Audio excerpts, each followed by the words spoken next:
Welcome to the Pitbull Patti Show. I'm your host, Patti Stuckler.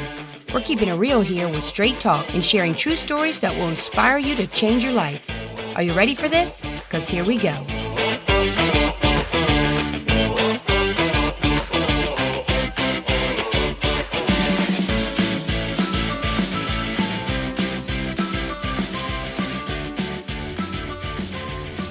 A lot of people want to get into flipping houses, but there are areas that you can get into trouble when you flip. Do you know what those are? Today's guest can answer that real estate question. He's the principal attorney at Lynch Law Group in Annapolis, Maryland. And as an attorney, he helps people in all areas of real estate every day, including title insurance claim defense, trust and estate planning, and probate administration. He gives seminars on all sorts of real estate related topics such as the ethics of flipping and title insurance policies, and has authored many publications such as Flipping Real Estate, The HUD Response. It's my honor to introduce my guest, attorney Mark Lynch. Welcome, Mark. Patti, it's such a pleasure to join you. Well, thank you so much for being here. I'm really excited about this topic today because we're really going to help a lot of people that are thinking about doing flips. They see a lot of these TV shows and they want to get in the market and become a flipper themselves. So I'm really curious, what are the main things that you see people get into trouble when they start getting into flipping and don't know what they're doing? You know, I'm a devotee of those same shows too, that I watch HGTV and I see those flipping shows. And sometimes I kind of scratch my head because it does give the impression that it's really a no problem area of real estate where you can just make a lot of money very quickly.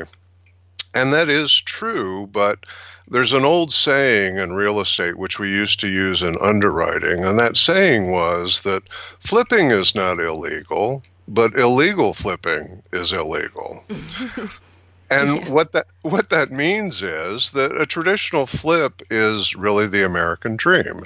You find typically a distressed property, or perhaps a seller that needs help or can't afford their current mortgage and wants to get out. But they don't have the economic means to improve their property to list it for sale. So on those distressed properties, typically it's the old adage of buy low, sell high. And a traditional flip is you get essentially a good deal on the acquisition of property. You rehab it to bring it up to market standards, and then you resell it at a profit. There's absolutely nothing wrong with that business model, and it will ultimately work.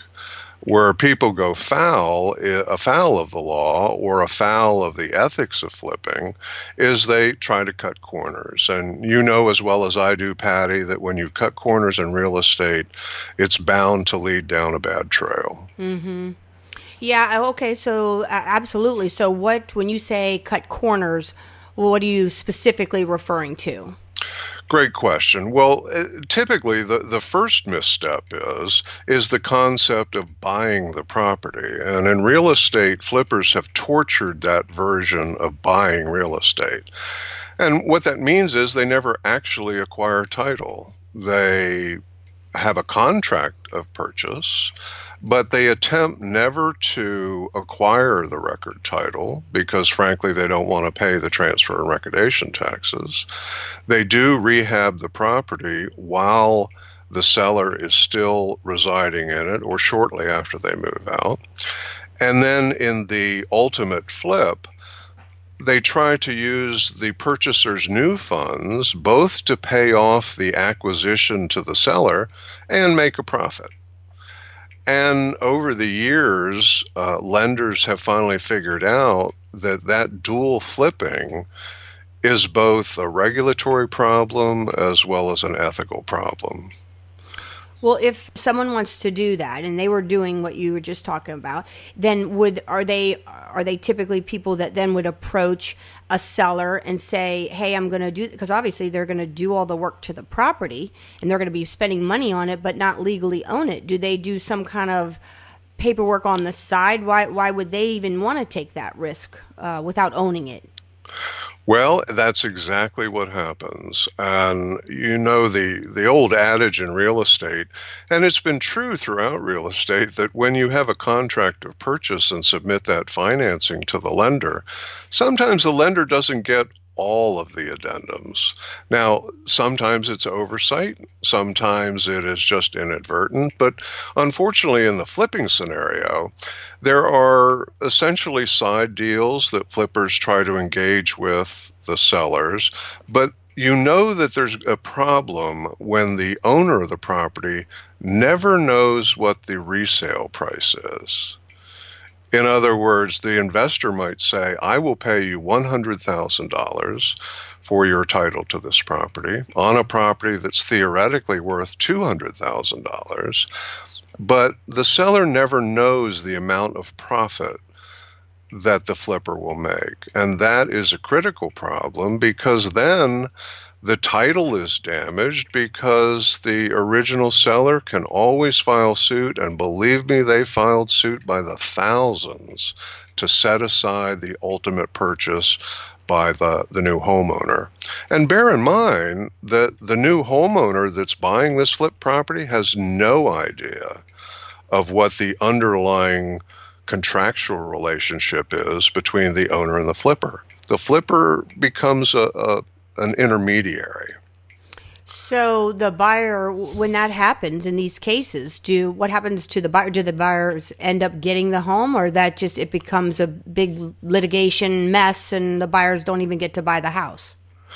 Well, what generally happens is for these undisclosed side deals, the new couple, the freshly scrubbed homeowner, that maybe this is their first house, they do wind up with title to the property. They get a title insurance policy that's issued to them guaranteeing that they own this property. And then a few months down the line, because the internet has made this information available, sometimes the former owner will punch in the sales address of the property and say, hey, you know what? I got $100,000 out of this, but my house sold for $325,000. They file suit to attack the sale, and it becomes a horrific litigation matter. Typically in Maryland, and thankfully in Maryland, because of title insurance, the title of the new homeowner is never lost, but other people pay a whole lot of money on that loss, like title insurance companies, settlement agents who participated in this type of transaction. So there's a lot of damages that are paid to make that seller whole. So you personally see a lot of these cases?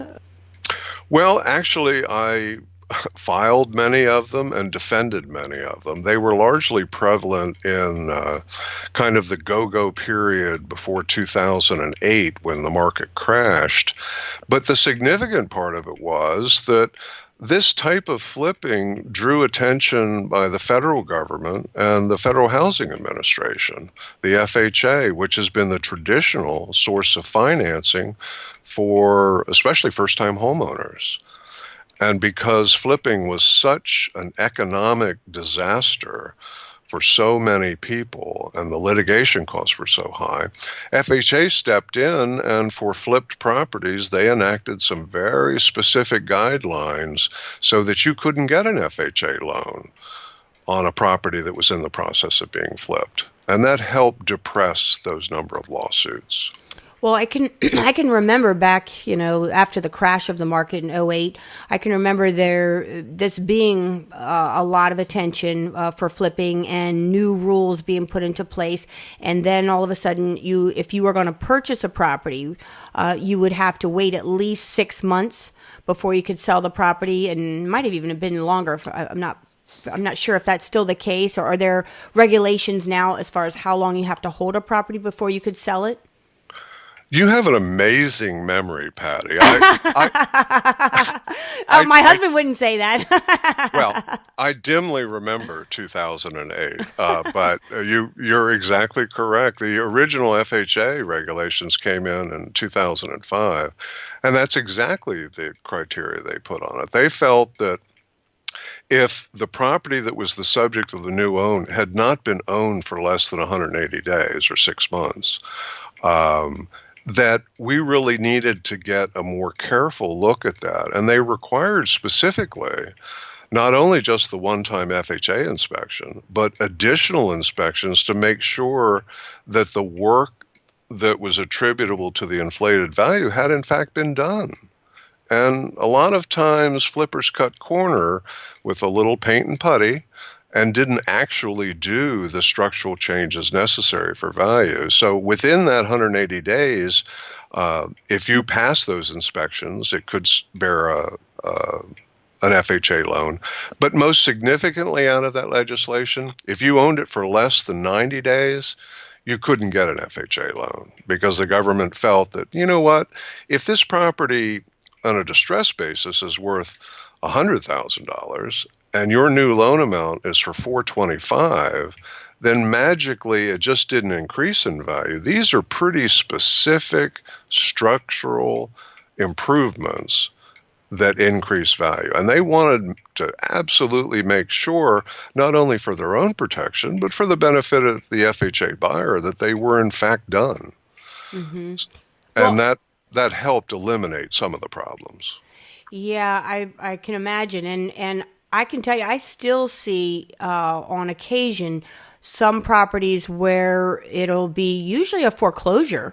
Now, I know foreclosures can be owned by banks. They can be owned by investment groups and bundles of different things that are sold to companies or business owners. And then they sell them, and they're doing exactly what you're talking about, where I know of one that I can think of that the title was never transferred to the quote-unquote owner of the property. And it was a foreclosure. It was an REO property, a real estate-owned property. So it's still happening, that's for sure. I couldn't agree with you more. And I think the essence of the problem is that when you talk about flipping, the obvious motivation is to make money on it. But where flippers go afoul is how much money do you want to make on it? For example, if a traditional legal flip where you find a distressed property like foreclosure, which you can get a great deal on, let's say you buy a distressed property at $100,000, which in fairness is maybe $50,000 below current fair market value. If you buy that property at 100, you go to a bank, you get a loan, you record it, you're the record holder, you actually do maybe 10 to 15,000 of improvements, you're still going to make a dramatic profit. Not as much as the flipper that cuts all the corners and takes the dramatic risk, but the successful flippers are committed to doing the work and making a reasonable profit on every house. Mm-hmm. And well, and if they waited even just 12 months, which may sound like a long time, but then they would reduce their capital gain so significantly. Yeah, and there are long-term flippers that take into account those federal tax consequences of flipping because you're exactly right. You're not going to get the residential exemption from taxation because it's not your principal residence. Which brings up another point. I unfortunately fortunately have done probably 10,000 closings in my lifetime, and I've never been more amazed that I will get a prospective flipper at the settlement table who on the loan application says that this property is their principal residence. Mm-hmm. Yeah. And these are extraordinarily wealthy people. And I say, well, congratulations, Mr. Smith. I didn't realize that you were moving into a distressed property 150 miles from your McMansion. Yeah, exactly. In downtown Baltimore somewhere, right? Exactly. And the cautionary note on that is, although we can laugh about it as we talk about it, if you're a real estate closing agent and you notice that, and you don't say anything, you better get ready to be named as a defendant in a potential lawsuit, because think about it, you're facilitating that fraud, and it is fraud. Mm-hmm. Well, it seems to me, and believe me, I've seen that many times over the years. I suspect that is the case. So I is that something that all entities, all different people involved in real estate, whether it be the lender, the settlement attorney, the realtor, could all be liable if you know for sure that somebody is like, for example, that right there, where they're saying this is a second home or a principal residence when it's an investment property. That is also a great question, and I love that question, because is a real estate agent potentially liable to the same degree as the settlement agent? My answer has always been that you have to break down what your role in the transaction is. The reason a settlement agent is potentially liable is they're the agent of the lender. Well, the real estate agent isn't. So, I don't view the potential culpability of a real estate agent to the same dramatic degree as the settlement agent. But unfortunately, in the shotgun approach of litigation, it's always possible that a real estate agent will be named. Mm-hmm. Yeah. Well, what are the types of specific, different types of regulations that are specifically targeted to flips, like whether there be state or HUD regulations? What types are there? Maryland has been very proactive, especially after the mortgage meltdown of 2008, to enact specific predatory contract legislation that was targeting specifically flipping, secret acquisitions of title, and there are horrific civil penalties for using essentially the flipping contracts that were so very prevalent. I think the flipping community has learned a dramatic lesson. Most of the people that were using those predatory contracts have kind of disappeared. One of the reasons that they've disappeared wasn't so much that they suddenly became ethical and honest, but it was really market conditions. Interest rate dropped. You could get legitimate investment loans without taking the risk of cutting corners. You will see if interest rates increase, these predatory types of contractual relationships coming back, because investors will try to cut corners. Now, you can get construction money at reasonable rates. You can get investment loans at reasonable rates. Mm-hmm. So as long as the economy is stable, both for flippers and first-time home buyers, frankly, you won't see the number of problems that you've seen in the past. Yeah, that's very true. I just bought a investment property and I got a 5.5% interest rate, which of course sounds so high today because it is an investment property, and I had to put 25% down. So it's a whole different, type of thing than it would be for a, typical, even a second home or certainly your primary residence. But, you're right. Once those interest rates, if they keep going up, which is probably going to be the case, it's definitely going to mean a lot more people trying to not pay at least, the different taxes, transfer taxes, recordation taxes, and things like that for transferring title.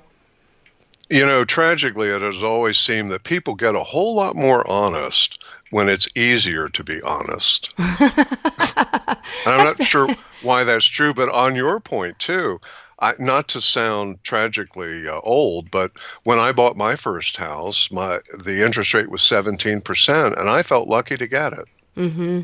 No, I've heard those stories many times. And my first home, the interest rate was 9.5%, which was a bargain compared to 17%, but still astronomical when you think about today's interest rates. So, that it's all, I guess, in your perspective or your rearview mirror. Exactly right. But to bring your question full circle as to real estate agents, what I always recommend to real estate agents, if you want to really insulate yourself from liability, and going back to your question about, well, you know what, this couldn't possibly be this buyer's principal residence, tell the settlement agent so that you have actual proof that you at least inform the settlement agent, who is the agent of the funding lender that, you have some concerns that this may or may not actually be factually true. If the settlement agent doesn't share that with the lender, at least the agent has proof that they rang the bell at some level in the process. And I think that could effectively insure you against potential liability. Well, and the good thing too is, and it used to be the case years ago, not so, at least in this area, but not so much anymore, that realtors would get so much of the financial information from our buyers, and there would be these sheets, and they would fill them out, and we'd know how much they made, and we'd know all kinds of information about their financial snapshot. But those days are over. That all goes to a lender. I don't typically know. Couldn't tell you how much any particular buyer that I'm working with makes, what they're earning per year, and unless I were to ask them, and I don't. So I mean, that is different. So probably it does keep a little more distance with the realtors as far as their responsibility with knowing that type of information, probably. But I guess you still got to be careful. Exactly. And I must also say that real estate agents your governing authorities have done a great job in protecting you, because if you look at the Board of Realtors contract, the clause indicates that if there's any litigation between the buyer and the seller that the realtor is drawn into, that unless they're successful against the agent, the litigating party has to pay to defend the real estate agent. Mm-hmm. Yeah, I mean and I always say, our contract, as you know, in Maryland is about 40 pages, give or take, depending on how many addendums you have. But I always tell the buyers and sellers as I'm presenting contracts that, well, for every paragraph, that just means a whole bunch of people sued, and that's why it's in there. Actually, that's exactly the reason. I mean, when I get to the paragraph in the purchase contract that talks about sexual predators and that it's on you as the buyer to go on this website and check out all the neighbors, because you later can't sue the previous owner because they didn't disclose that the next door neighbor, was a registered pedophile. I mean, there was a bunch of lawsuits over that. No question. No question. I mean, it's kind of sad, actually, but I guess that's just the litigious society that we all live in these days. But I wanted to ask you, Mark, about I know you also wrote a publication that I found interesting, that's called Will IRS Knock on Your Door? The Fraud Epidemic. Can you tell us a little bit about that publication? Absolutely. And it's probably pretty timely, because all Americans just suffered the annual anxiety of filing their federal income taxes. Luckily, this year, we got a couple extra days until the 17th. But the concept of IRS knocking on your door, a couple of background facts.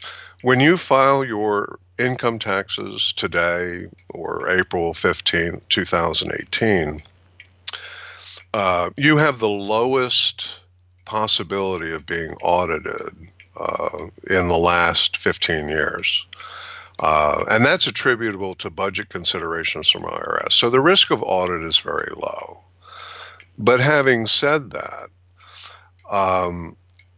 the likelihood that IRS may stumble upon information, especially about a related capital sale of a capital asset, most people get a notification from IRS some years after the fact that, oh, well, wait a second, didn't you sell some property in Maryland some 4 years ago?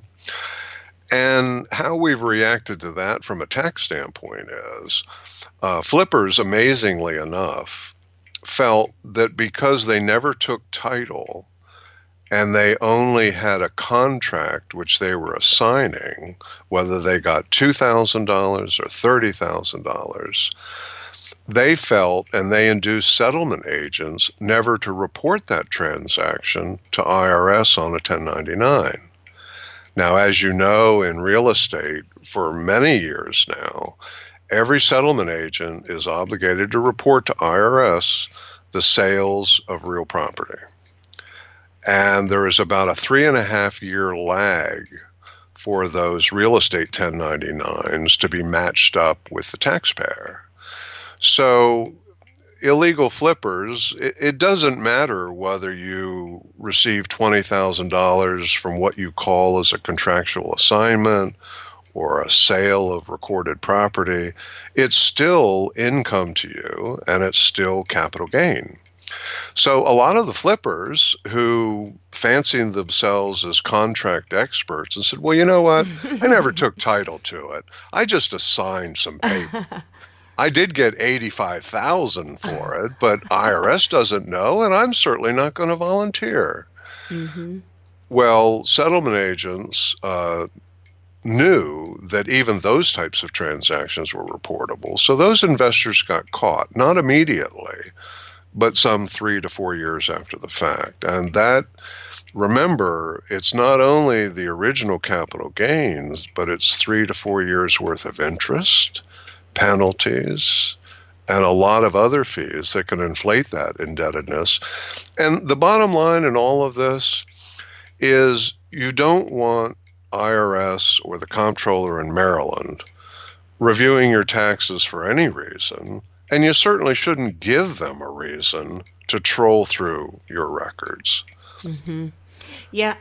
Now, when you're talking about that, it reminds me of the 2 paragraphs in the Maryland purchase contract that one of the paragraphs talks about that this contract cannot be assigned to anyone else. And, all the times that I've presented that the contract, I've never really thought about it till just today in talking to you about why that's so important and why that's in there is now all making very much sense.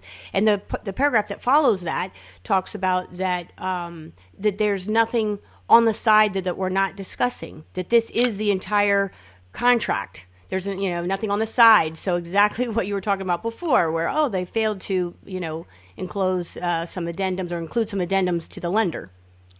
That's exactly the origins of that clause. And as we talked about a little bit at the beginning of this chat, that a lot of those regulations and contractual clauses came about because of very specific transactions that result in litigation, loss of property, questionable titles, and federal and state regulations. So it is a myth, and it has always been a myth, that assignments of contract, if you receive monetary gain, are not taxable income to you. I don't know where flippers came up with that concept, but they tried it and failed. So it sounds like what I'm hearing in kind of breaking it down is that you really have to be really honest. That's the bottom line. Where people get into trouble in flipping is they're not honest. They're not. They're trying to not pay taxes. They're trying to not do things the right way to avoid some fees.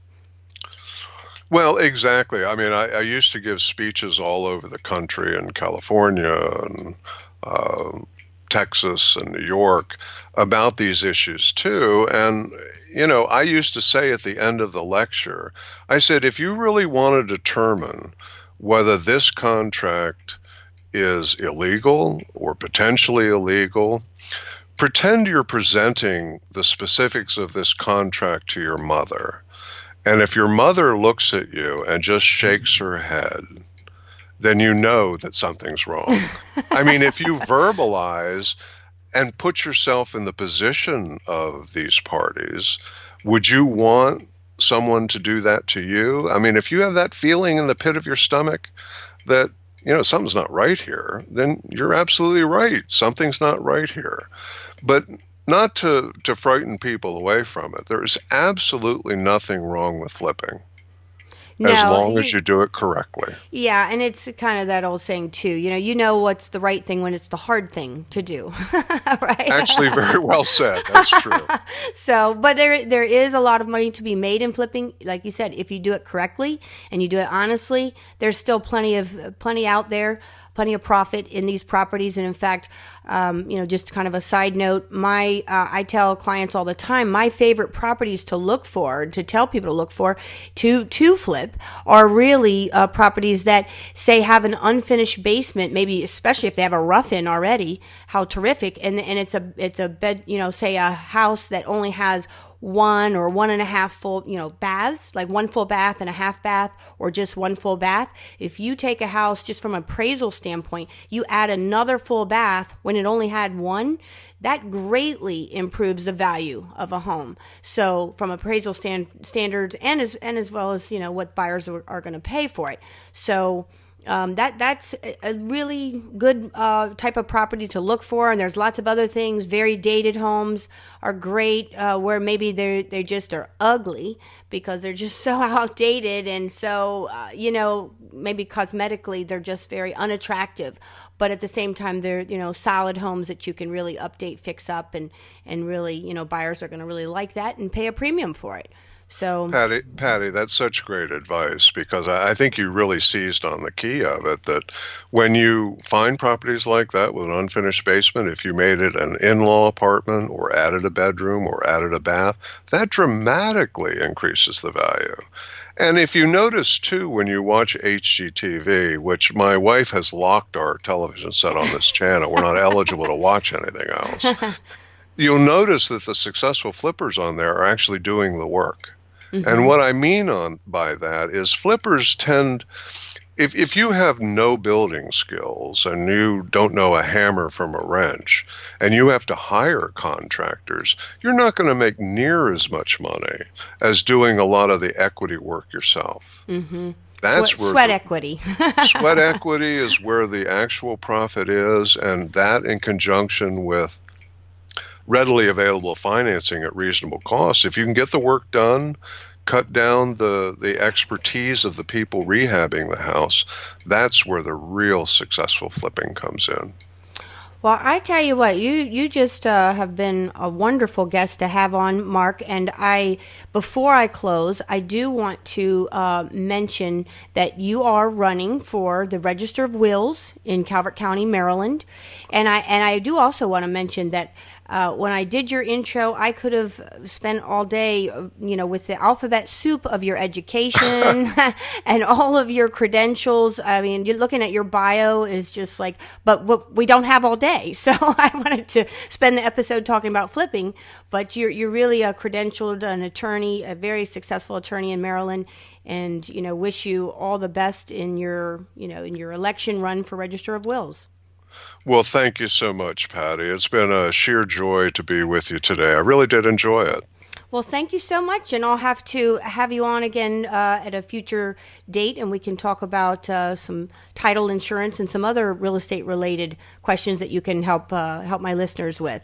So I would love that. Yeah, well, thanks again, Mark, and this wraps up this episode of the Pitbull Patti Show, where we're keeping it real in real estate.